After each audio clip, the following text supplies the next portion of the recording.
प्रयास से। प्रियंबदा दास जी, आप दोनों का एक जैसा प्रश्न है महाराज जी। महाराज जी, आपके पास बैठने से जो मन की स्थिति रहती है, ये हमेशा बनी रहे यहाँ से जाने के बाद भी, ये संभव कैसे हुआ? क्योंकि ये मन ऐसी ऐसी जगह ले जाता है, बाद में सोचने पे भी अपने आप से घृणा आती है महाराज जी। हाँ, अब यहाँ तो धाम का प्रभाव है, नाम का प्रभाव है। यहाँ तो सहज पवित्रता, शांति, संकल्पहीनता ये अनुभव में आएगी। कोई संकल्प नहीं बन रहा, क्योंकि धाम है ना प्रियाजू का। और जैसे भी बनता है, अपने लोग नाम में ही रहते हैं प्रभु के, उसका प्रताप है। बस आप भी वहीं रहिए, जहां मन जाए वहां से हटा के नाम में लगाते रहिए। अभ्यास योग युक्त न चेतसा नान्यगामिना। जब तुम्हारा चित्त, तुम्हारा मन जाएगा, तो जिस वस्तु में जाएगा, जिस व्यक्ति में जाएगा, सही मानिए उसमें भगवान है। जहां आप भावना करोगे मन लौट आएगा। देखो, लोग समझ नहीं रहे, ऐसे भगवान कैसे हो सकते हैं? हमारे मन में भ्रम आता है ना, प्रश्न आ जाता है। हीटर गर्म कर रहा है ना, पावर कौन है? बिजली है ना। ये तेज रूप में प्रकाशित हो रहा है, प्रकाश ये बिजली है ना। मोटर रूप में पानी ऊपर खींच रहे, बिजली है ना। मतलब कहीं ना कहीं मेरे जीवन का योगदान है बहुत बड़ा, और छू जाए तो मृत्यु है ना। भला जो जीवन दे रही है वो मृत्यु कैसे हो सकती है? लगता है नहीं लग। तो अगर आप जानते हैं बिजली के प्रभाव को और बिजली की महिमा को, तो आप कहोगे कोई बात इसमें प्रश्न की जरूरत ही नहीं है।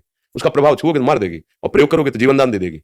प्रकाश दे रही, पानी दे रही, मशीनें चल रही हैं, फ्रिज में ठंडा कर रही है, हीटर में गर्म कर रही। यंत्रों के प्रभाव से बिजली का बहुत रूप देखा जा रहा है, पर बिजली तो एक रस है ना। ऐसे ही त्रिगुण स्वभाव से ये लीला, कोई राक्षसी स्वभाव वाला, कोई राजसी स्वभाव वाला, कोई सात्विक स्वभाव वाला, कोई भगवत स्वभाव वाला, लेकिन बिजली सब में एक ही है। पावर, भगवत शक्ति सब में एक ही है। अगर उसको जान जाओ तो अमर हो जाओ। बस उसी को जानने के लिए मनुष्य शरीर मिला है। तो जहां मन जाए, मत्तः परतरम नान्यत किंचित अस्ति धनंजय। हे धनंजय, मेरे सिवा किंचन मात्र कुछ नहीं है। भगवान के मानी संख्या आपको लग रहा है ये दुष्ट है, ये राक्षस है, पापी स्वभाव वाला है, ये गंदा है, ठीक है, धैर्य रखिए। आप सवाल में मानी संख्या लिखिए कि इसमें भी प्रभु है। हम ये नहीं कह रहे यही प्रभु है, वास्तविक यही प्रभु है, पर आप लिखिए इसमें भी प्रभु है, इसमें भी प्रभु है, और नाम जप कीजिए। जहां जहां मन जाए वहां से हटाइए, और जहां जहां मन जाए वहां प्रभु की भावना कीजिए। दोनों स्थिति में एक दिन अज्ञान नष्ट हो जाएगा। अब आपको दिखाई देगा जित देखूं तित श्याम मैं वही है। बस ये बड़ा विचित्र नाटक चल रहा है। बिना भगवान की कृपा के भ्रम नहीं जा सकता। जासु कृपा सब भ्रम मिट जाई, गिर जा सोई कृपालु। या रहस्य रघुनाथ कर बेग न जाने कोई, जो जाने रघुपति कृपा सपने मोहन। सच्ची सच्ची बड़ा नाटक चल रहा है। एक नाटक अनेक रूप में कर रहा है, इसलिए समझ में नहीं आ रहा। और वही आपका भी स्वरूप है, पर आप भ्रमित है इसलिए नहीं समझ पा रहे। नहीं, हमारा स्वरूप ही है शांतम, शाश्वतम, अप्रमेय, जो हमारे प्रभु का स्वरूप है ना। प्रभु का स्वरूप जब हम गाते हैं तो शांताकारम और भुजग शयनम। सांप देख के डर लगता है, और सरकार सोकार है, अनंत फणधारी भगवान शेष की सया में। और स्थिति क्या है? शांताकारम, भगवान शिव के गले में वासुकी नाग में बैठे हुए हैं। शांतम शाश्वतम अप्रमेय मनघम निर्वाण शांति प्रदम, हमारा मोक्ष स्वरूप है। मुक्त कोई न बांधा है न बांधेगा, शांत स्वरूप है, अप्रमेय उपमा रहित है, अक्लेद अशोष्य अदा है। हमारा स्वरूप है, हमारा स्वरूप। शरीर भाव को लेकर के हम सब फंस गए हैं। अब इतनी मलिनता है कि ये बात समझ में नहीं आ सकती। भला क्रूर दुष्ट पापी में तुम भगवान देख सकते हो क्या? गर्मी फेंक रही, वही ठंडी फेंक रही, समझो ना। वही पावर गर्म, वही पावर ठंडा। जो ठंडा वो गर्म कैसे हो सकता है? जो गर्म वो ठंडा कैसे हो सकता है? ये यंत्र के प्रभाव से पावर दोनों में समान है। जो साधक है, उपासक है, भक्त है, वो तत्व दिखता है। वो स्वभाव के अनुसार अलग अलग पावर का प्रयोग दिखाई दे रहा है वही। जहां ये बात समझ में आने लगी है वही, तो हर स्थिति में शांति, शांति कभी छोड़ेगी नहीं। अभी क्या, अनुकूल हुआ तो थोड़ा हर्षित हो गए, प्रतिकूल हुआ तो शोकित हो गए, अच्छा हुआ तो आनंद का अनुभव हुआ, बुरा हुआ तो क्लेश का अनुभव। इसी स्थिति से ऊपर उठने के लिए साधना की जाती है, आराधना की जाती है। बाहरी कोई छूछा तुम्हें सुखी नहीं कर सकता। बस ये समझ में तुम्हारी हमारी बात आ जाए। तुम खुद सुख स्वरूप हो, तुम विवेक धारण करो, किसी बाहरी वस्तु की आवश्यकता नहीं। आप खुद सुख का दरिया हो, क्योंकि ईश्वर का अंश है ना, आनंद समुद्र, भगवान का अंश आनंद में है। बस ये बात हम आनंद की खोज रुपए में करते हैं, पद में करते हैं, भोगों में करते हैं, इसीलिए हमें आज तक आनंद नहीं मिला है।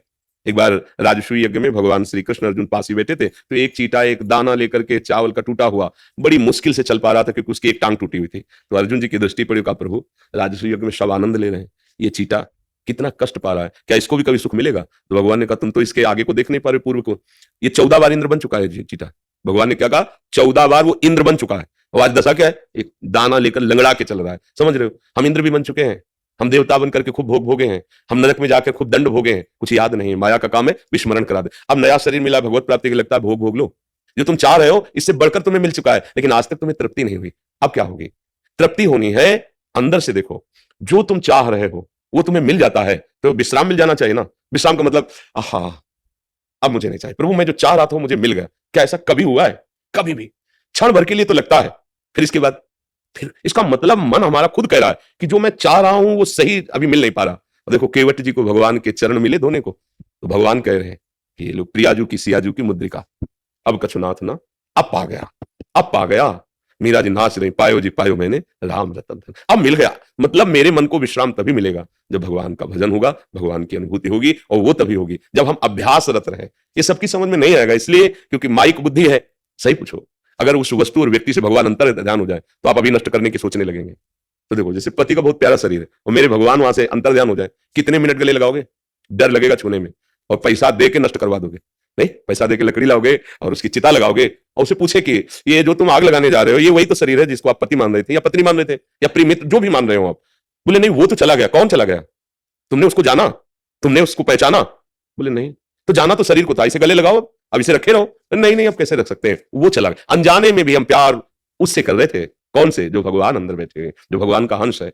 अज्ञान की धरा में हम जी रहे, इसलिए समझ नहीं पा रहे कि हमारा स्वरूप ही शांत है, हमारा अक्लेश, कोई क्लेश छू नहीं सकता, अदा है, कोई अग्नि की ताकत नहीं जला सके, अशोच है, कोई वायु की ताकत नहीं कि सुखा सके। हमारा स्वरूप जो है वो ऐसा है। इसलिए नाम जप करते हुए जहां जहां मन जाए वहां वहां भगवत भावना, और या वहां वहां से मन हटाकर अपने प्रभु के नाम में लगाना। दीर्घ काल निरंतर सत्कार से भी तो दृढ़ भूमि, या दीर्घ काल तक निरंतर ऐसा अभ्यास किया जाए तो सिद्ध हो जाएगा दृढ़ भूमि, फिर परमानंद की अनुभूति होगी। सही सही। काघभूषुंड जी गरुड़ जी से अपना अनुभव कहते हैं कि कोई ऐसी योनि नहीं जहां मैं गया न हो, कोई ऐसा कर्म नहीं जो मैंने किया न हो, लेकिन सुखी न भयो आज की राई। आज जैसा मुझे सुख भगवान की भक्ति में मिला वैसा कहीं नहीं मिला। ये बड़े बड़े महापुरुषों का है। विश्वास करके चल दो।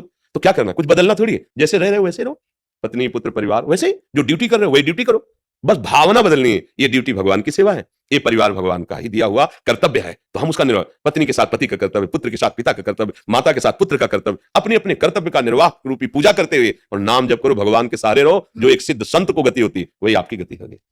उदयराज चौधरी जी कानपुर से। श्री हरिवंश महाराज जी, आपके श्री चरणों में कोटि दंडवत प्रणाम। महाराज श्री, जिस विश्वविद्यालय में मैं संसारिक शिक्षा हेतु प्रयासरत हूं, वहां सभी साथीगण विरोधी स्वभाव के हैं। कृपया आप मार्गदर्शन करें कि साथ रहते हुए भी संग दोष के प्रभाव से किस प्रकार सुरक्षित रहा जाए। यद्यपि कठिन है, यद्यपि कठिन है, पर असंभव नहीं है।